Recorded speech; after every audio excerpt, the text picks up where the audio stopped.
O município no século XVIII ele foi habitado por bandeirantes, chefiados por Garcia Dávila, que subiram o São Francisco e atingiram as terras onde hoje é a cidade, e ali ficaram devido à abundância de água.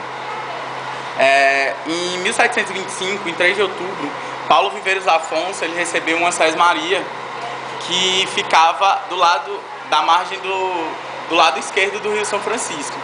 Só que ele, vamos dizer, ele aumentou o limite dessa sesmaria e seguiu para o lado direito do rio e acabou se criando ali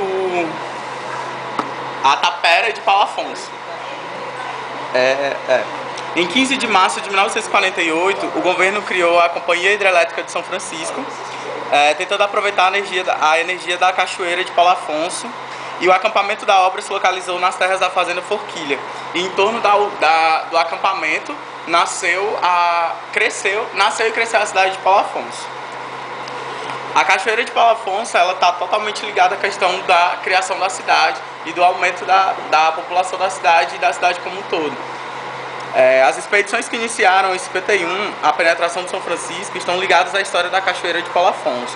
No século XVI e XVII, de acordo com os arquivos de Portugal, a cachoeira era conhecida como Sumidouro ou Forquilha, passando a ter a atual denominação após a concessão de uma sesmaria, que foi a sesmaria que eu acabei de explicar, que Paulo Afonso recebeu e acabou expandindo para outra margem do São Francisco. Quem assistiu aquele filme que foi passado dentro de sala viu que Delmiro Gouveia foi o pioneiro na questão de instalação de usinas dentro do rio. Delmiro Gouveia, em 1913, inaugurou uma pequena usina de 1.500 HPs, que hoje é paralisada, e fez o transporte de energia de Paulo Afonso para Delmiro Gouveia.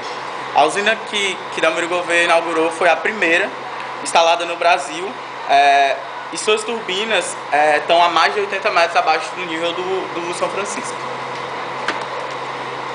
Formação administrativa de Paulo Afonso. Paulo Afonso era distrito do município de Glória e se tornou município dia 28 de julho de 1958.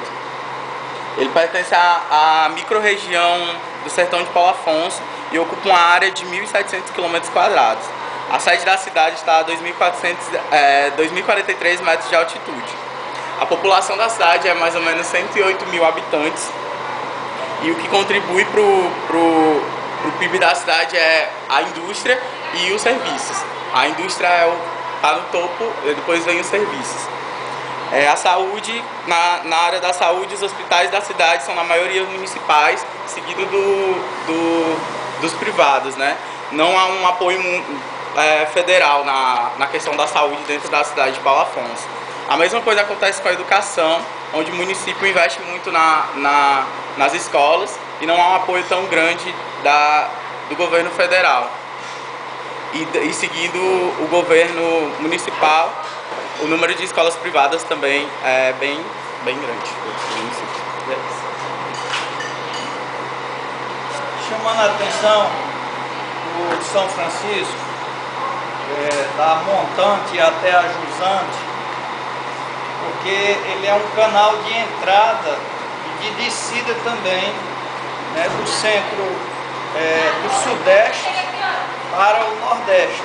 Né? Então há uma interconexão que é um rio chamado Rio Nacional, porque ele serviu ao longo da história da colonização e também no momento presente para um processo de interação e de integração tanto da população do Nordeste como do Sudeste como o Nordeste. Esse movimento de construção e de uma produção do espaço no percurso do Rio São Francisco é de grande importância. Ele sempre foi navegável. Daqui até, agora ele vai me dizer depois o nome da cidade, já em Minas Gerais, que o rio era navegável. Então tinham os vapores que subiam e desciam. As carrancas que nós vimos no filme é produto desse processo de construção de uma cultura regional ao longo do rio. É importante chamar a atenção que essas vazantes ao lado do rio sempre foram usados agrícola e pela pecuária. Então as comunidades pesqueiras, os vazanteiros, que tem mais de 10 mil vazanteiros, mais de 20 mil pescadores ao longo do rio, desde de Belo Horizonte até a Foz, toda essa população ela começa a sofrer os efeitos dos processos de uso intensivo pelo agronegócio ao longo do rio, porque a água vai ser destinada ao uso da agropecuária para uma produção agrícola de exportação tanto a nível nacional como internacional. Isso vai gerar um grande movimento econômico no país, mas ao mesmo tempo também vai desterritorializar uma grande massa de trabalhadores rurais que estão à margem do rio. É importante chamar a atenção do papel do Estado nisso. Dom Pedro subiu esse rio, ele entrou por Penedo. Penedo é uma cidadezinha pequena, que nós não vamos chegar lá, mas é abaixo de Piranhas, que é uma das primeiras cidades do Brasil. Depois de São Vicente, depois de Salvador, Penedo. E ela é histórica, tem teatro, tem porto. Então é uma cidade importante do ponto de vista histórico hoje. O uso da cerâmica na região é muito importante, nas margens do rio também.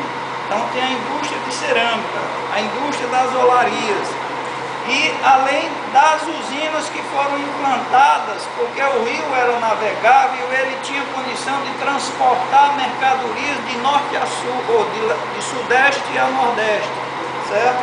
Então, a importância do rio, do ponto de vista econômico, do ponto de vista social, é de uma significação muito grande. Mas com as ações dos diversos estados, que são 9, 9 estados, os semiáridos, foi dividido inicialmente, englobando só os estados da Bahia para baixo.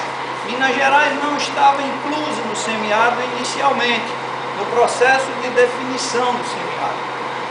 Quando se percebeu que poderia o estado de Minas Gerais carrear recursos para dentro do estado, foi se brigar, porque o rio nascia no estado de Minas Gerais, então queria também que brigar, porque tem uma pontinha de Minas Gerais que é semiárida. Então vamos colocar o polígono das secas até Minas Gerais, certo? E isso depois foi estendido até para Santa Catarina, porque tem uma área lá que tem um tempo de duração de 2 meses sem muita chuva, então lá é seco também, é semiárido, e começaram a puxar dinheiro para lá. Dinheiro que vinha para a região nordeste, que vai ser puxado para outras regiões via as instituições. Por conta dessa construção do Estado, o Estado vai começar a investir num processo de retenção de água. Essa retenção de água são as barragens que são sempre de grande porte. E essas barragens de grande porte, elas têm impactos sociais e ambientais de grande monta. E o que ocorreu ao longo do rio, com a construção dessas 7 primeiras grandes barragens, mas tem outras projetadas. Os movimentos sociais já têm todo o mapeamento feito pelo próprio Estado do processo de barramento que vai ter ao longo do rio. Nós temos como processo de captação de água do Rio São Francisco mais de 300 pontos de Belo Horizonte até a Foz, de pontos de puxada de água, tipo a transposição. São microtransposições que já são feitas ao longo do rio. A entrada da disputa entre os estados pelo São Francisco, porque a água é uma disputa pelos pequenos, mas também entre os estados, porque tem os estados doadores de água e os estados receptores de água. Então, lá em cima, em Belo Horizonte, é a fonte de remessa de água, mas tem as outras afluentes que vão jogando água no São Francisco. Então, são as pequenas microbacias que vão estar jogando